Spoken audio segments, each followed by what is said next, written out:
እሺ ቤተሰቦች ዛሬ ስለ ኪነ ጥበብ ነው አይደለም እናወራው ደስ ይላል ስለ ኪነ ጥበብ ሲወራ በተለይ ስለ መጽሐፍ ስለ ፊልም ስታወሩ ውስጣችሁ ረፍታ ያገኙ በቃ የሆነ ሰላም አታገኙ እኔ ድሮ ጓደኛ ሰመርጥ ራሱ ወይ መጽሐፍ የሚያነብ ወይ ፊልም የሚያይ ምክንያቱም አንድ ላይ እንድናወራ ማለት ነው ሌላ ርዕስ ማውራት አልፈልግም ከድሮ ጀምሮ ማለት ነው የሚገርማችሁ ነገር ወደዚህ ወደ ሙያ ስገባ የተዋወቁት በስነ ጽሁፍ ነው ስለዚህ ስነ ጽሁፍ ነው ዛሬ የምናወራው እዚህ ጋር ማለት ነው ወይ በጣም ነው ደስ የሚለው ኪነ ጥበብ እኮ ሙሌ እንደ አንድ ሀገር ነው የሚመስለው በኪነ ጥበብ ውስጥ ነው እንግዲህ ታሪክን ባህልን እሴትን እንዲሁም ደግሞ ህመምንና ደስታን ልክ እንደ መስታወት የምታይበት ነው እኛ ኢትዮጵያውያን ወይም አፍሪካውያን እንዳለ የተሰራ ነው ከተረኮቻችን ነው ከተረቶቻችን ከስነ ቃሎቻችን ነው አፍሪካውያን ያለ ተረት ኢትዮጵያውያን ያለ ተረት አይታሰብም እናቶቻችን ማታ ማታ አያቶቻችን የሚነግሩን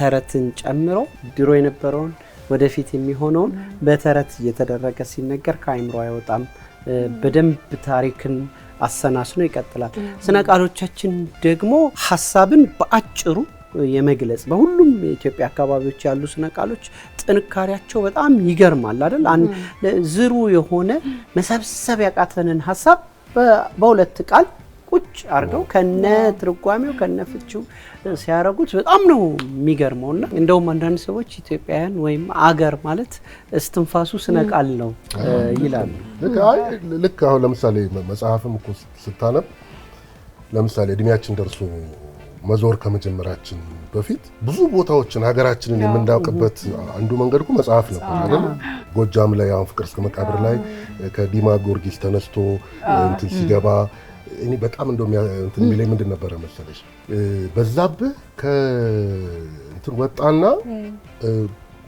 ዳንግላ ከተማ ገብቶ በግርግሩ ግራ ገባው ምናምን ነገር ይላልና የምርም አስበ የነበረው በቃ ግርግር ነው ምናምን ሄጄ ሳይው የሚሰማኝ ስሜት አለ የባሉ ግርማ ደሞ ስራዎች አሉ አይደለም የህሊና ደወልን ጨምሮ እነ ሱጴ ምናምን የሄደባቸው ቦታዎችን እንደዛ ሲያደርጋቸው ኦልሞስት የምናቃቸው ያስመስላል ትልቁ ነገር ምንድነው ይገፋናል ሀገራችንን እንድናቅ ይገፋናል ሀገራችንን ያው ሀገር ማለት ሰው ነው እና ከሰው ደግነት ጋር ከማህበረሰባዊ ግንኙነቱ ጋር ሰውን እንድታቀው እንድትወደው ያደርግህና ከሆነ ከማታቀው ካልሄድክበት ቦታ ጋር ፍቅር ላይ እንድትወርቅ ያደርጋል በጣም ልክ ነው ሚኪ ማናቀውን ስፍራ እንደሄድንበት ፊል እንድናደርግ በጣም ነው የሚያደርገናው ለምሳሌ እኔ አሁን ሀመር ሄጄ አላቅም እና ይሄ ከቡስቃ በስተጀርባ እና ኢቫንጋዲን አሁን እሱን አንብቤ ሀመር እንደሄድኩኝ በደንብ ነው ፊልም ማረጋው እዛ አካባቢ ያለውን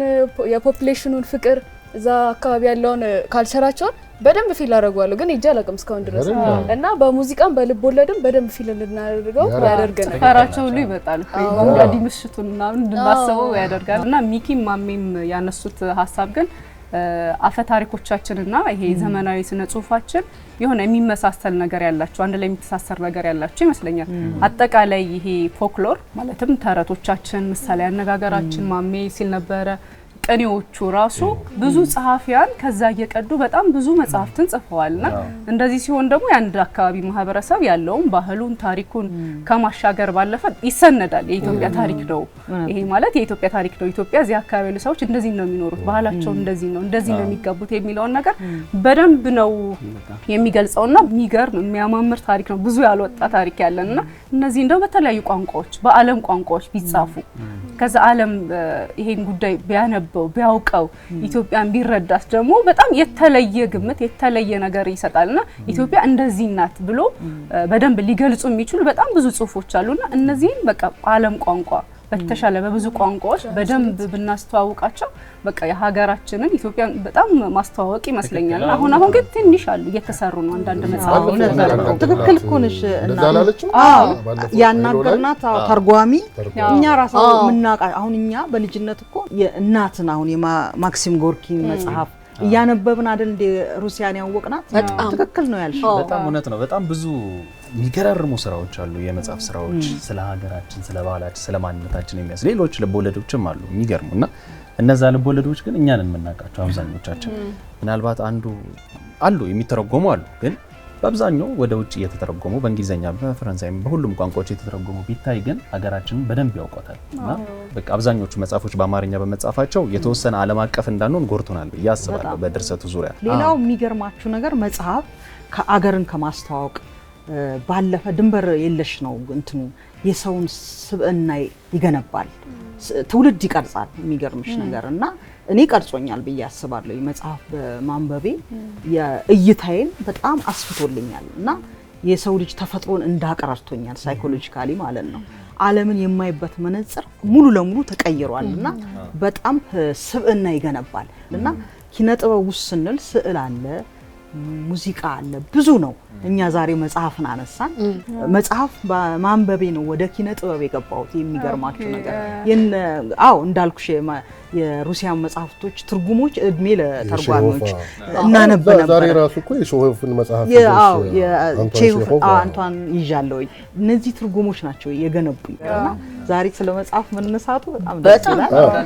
ሲል ቀደም አንዳንድ አዩቲም ብዙ ጊዜ ትላለች የሆኑ ሀገሮች አሉ መጽሐፍ ላይ በጣም ግንት ብለው ተጽፎ በቃ ባያቸው የምትሏቸው ሀገሮች ምናልባት ቦታው ላይ ስትሄዱ ምን ስለሆነ ምን ነው አንድ ላይ ሆን ይችላል የታለች ምናምን ልትሉ ትችላላችሁና መጽሐፍ ያን ያህል ነው በቃ የሰውን አይምሮ ማይንድ የሚገዛውና አሁን ላይ ደግሞ ክረምትም ነው ተማሪዎች ቤት ናቸው የትምህርት ተዘግቶና በየቤታቸው ተማሪዎች ድሮ ትዝ ይለኛል በ10 ሳንቲም 50 ሳንቲም የሚከራዩ መጽሐፎች ነበሩ ለሁለት ቀን ለአንድ ቀን ተከራይተን እንመልሳለን። ልክ ቀኑ ሲያልፍ ካለፈም ያው እንጨምራለንና እንደዛ አሁን ላይ ይኑር አይኑር አላቅም ግን እየተዋወሱም ከጓደኞቻቸው ጋር አሁንም አሞልቷል። በየቦታው በሄዱ ቤተ መጻሕፍት አለ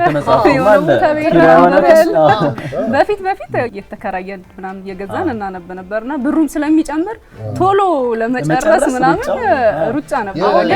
ሙሉ ያለችው ሐሳብ አጠቃላይ ይሄ አመለካከቷንም ጥበብ ውስጥ እንድትገባ የሆነ አይነት ዕውቀት ስለሚጨምር አይደለ የሆነ ነገር ይጨምራልና በማወቅ ውስጥ ደግሞ መረዳት የሚባል ነገር ይመጣል። ሰው እንዴት ነው የሚያስቡት፣ እንደዚህ ነው የሚኖረው፣ እንደዚህ ነው ባህሉ የሚባለው ነገርና ያን ሲሆን በቃ ስክን ያለ ሰው ሁሉንም የሚገባው የሚያዳምጥ አይነት ሰው ራስን ብቻ አይደለም በስነ ጽሁፍ ሀገርንም ይሰራል፣ ሀገርንም ይገነባል። ሀገር የሚሰራው ከሰው ነው አይደለ?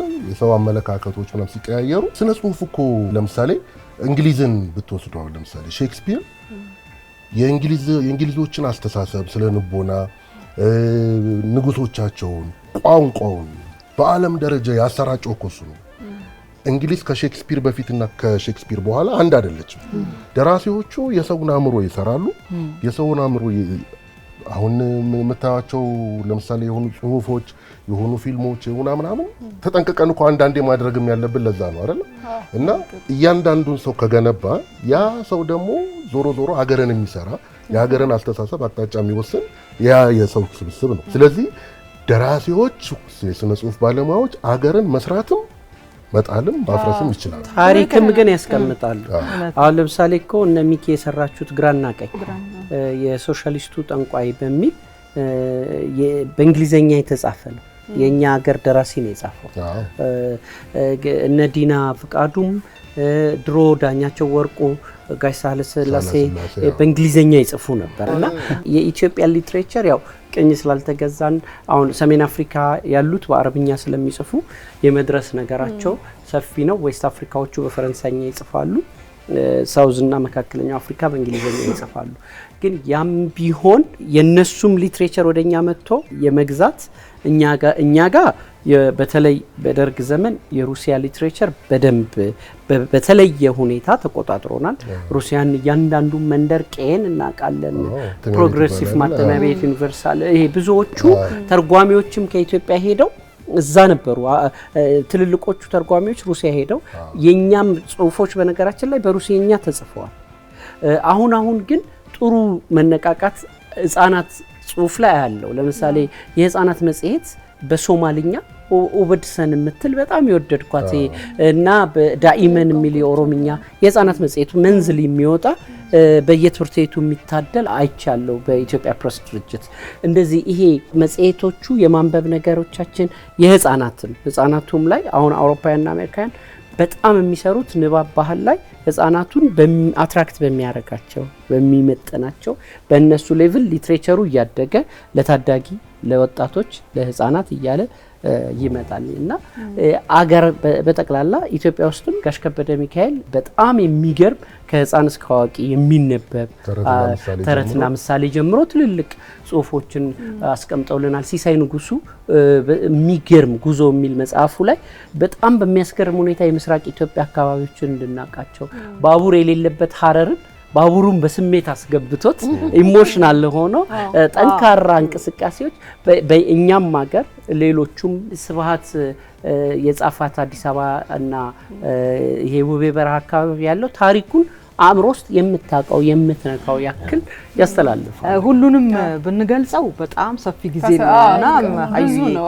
ሚኪ ቅድም ያለው ሀሳብ ግን ብዙ ጊዜ ጽሁፎችም የኪነ ጥበብ ስራዎች ብዙ ጊዜ ሲነሱ ሁሌ ነጸብራቅ ናቸው አይደለ? የማህበረሰቡ ነጸብራቅ የእውነታው ነጸብራቅ ናቸውና አንዳንድ ጽሁፎች አንዳንዴ ማህበረሰቡ እንዴት ማየት እንዳለበት እንዴት ማሰብ እንዳለበት በየትኛው አቅጣጫ ቢሄድ ቢሰራ ምናም ጥሩ ነው የሚለውንም ጠቆም የሚያደርጉ መሆን አለባቸው። እንደዛም ነው የተሰሩትና ትልቅ እንትን አይደለ? ፓወር እኮ ነው፣ ኃይል ነው አይደለ? ያላቸው ቃል ምናቡ ሀሳቡ ትልቅ ወደ ኋላ እኮ ሄደሽ ታሪክን እንድታይ አሁን የነ በዓሉ ግርማን እነ የቀይ ኮከብ ጥሪ እኮ ስታነቢ ምታዩ በዛን ጊዜ ያልነበሩ ልጆች እነ ጆሲ ሲያነቡት ይሄ ነው እንዴ ታሪክ የነበረው በዛ ሰዓት ይላሉ።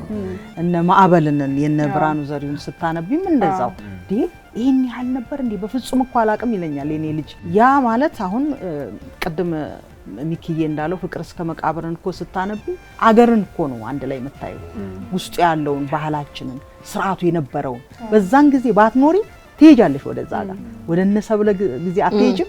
ራሽን እዛ ጋር ነው የምታገኙ ቅድም እንዳለው እና በተለይ ሙሌ በተለይ አሁን የምናነሳቸው መጽሐፎች በእያንዳንዳችን አእምሮ ውስጥ የከተተው ሚዲያው ነው። አሁን እኛም ሚዲያ ላይ ሆነን እንደምናስተላልፈው የኢትዮጵያ ሬዲዮ ከመጽሐፍት ዓለም በተለይ እነኚህን ሁሉ አሳይቶናል። ኪነ ጥበብ ነው። እነ ወጋየሁን ማሰብ እንዴት አድርጎ ነው ፍቅር እስከ መቃብርን የተረከው? ቅድም ሚኪ ሲል እሱ ነበር ትዝ ያለኝ የነበረው እና ደራሲው ራሳቸው እስኪገረሙ ድረስ እኔ ጻፍኩት ወጋየሁ ህይወት ዘራበት እስኪሉ ድረስ ያው ይመጋገባል። ዞሮ ዞሮ በኪነ ጥበብ ነው። ተራኪውም የኪነ ጥበብ ባለሙያ ነው። በኪነ ጥበብ ፕሮግራሞች መተላለፉ በተለይ ዛሬኛም ወደ ቤተሰቦቻችን የምንደርሰው በዚሁ በሚዲያ ላይ ስለሆነ የኪነ ጥበብ ፕሮግራሞች ኪነ ጥበባዊ ዝግጅቶች ትልቅ ዋጋ አላቸው። በተለይ ዶክመንተሪዎች እጅግ አዳዲሶቹን ስራ የምናየው አሁን የተሰሩ ቦታዎችን ራሱ እነ ወንጪን ሌሎችን ጭምር በቃ እንዲህ ብለን የምናየው እኮ ስለተመቻቸልን ነውና በዚህ ሁኔታ ኪነ ጥበብ አሁን ትልቅ ዋጋ ስላላት ወደፊት እንግዲህ በጽሁፉም በፊልሙም አሁንማ ቀላል ይሆናል። የኛ እንደድል ሆኖ የኛ ተርጓሚዎች የውጪ መጽሐፍቶችን በጣም ሰጥተውናል አይደለም? ሲድኒ እኮ አንድ ሰሞን እንደ ፋሽን ሆኖ ነበር። ሲድኒና እነሱን ያወቅነው እኮ በተርጓሚዎቻችን ነው። በጣም ቆንጆ ተርጓሚዎች አሉን፣ በተለይ ታማኝ ሆነው የሚተረጉሙ። ነገር ግን ጆሲዬ እንዳለው የኛ አማርኛ መጽሐፍ ወደ ውጭው አልተተረጎመም ብዙ እና ዓለም የኛን ታሪክ የኛን ባህል ብዙ በመጽሐፎቻችን አላሳወቅንም። ወደፊት ግን የሚቀጥል ይመስለኛል። አሁን ላይ ጥሩ መነቃቃት እዚህም ሀገር ግን እኛ በራሳችንም ቋንቋ መጽሐፍ እጥረት አለ። ለምሳሌ በአማርኛ ነው ትንሽ በኦሮምኛ ይጻፋል። በእኛም ቋንቋዎች ብዙ ቋንቋ መኖሩ ሀብት ነው እና ያ ሁሉ ደግሞ ሊያድግ የሚችለው ቋንቋ እንደማንኛውም እንትን ነው። ይወለዳል፣ ያድጋል፣ ይሞታል ይላል ሳይንሱ አይደለም? ስለዚህ እንዳይሞት ለማቆየት አንዱ ትልቁ ነገር ወደ ስነ ጽሁፋዊ መጽሐፍ የተጻፈ በማንኛውም ቋንቋ የተጻፈ መጽሐፍ ማንበብ ደስ ይለኛል። ቋንቋውን ካወቅኩት የትኛውም ቋንቋ ቢሆን ችግር የለም። መጽሐፍ ብቻ መረዳቱ መጽሐፍ እነ ሙሌ የሚሰሩት አሁን መድረክ ላይ ዞሮ ኪነ ጥበብ አይደል? አሁን እነ ሙሌ መድረክ ላይ የሚሰሯቸው የትርጉም ቲያትሮች የነ ጋሽ ጸጋዬ ታላላቅኛ እኮ ዓለምንም ራሱ እኮ የምናውቀው በኪነ ጥበብ ስራዎቻቸው ነው። ወደኛ ስለተተረጎሙ ነው። በመጽሐፍም በቲያትርም በፊልምም አሜሪካን ያገነናት እኮ ፊልም አይደል እንዴ? አሜሪካ ያደረጋት እንድትናፈቅ ያደረጋት እኮ የፊልም ስራዎቻቸው ነው።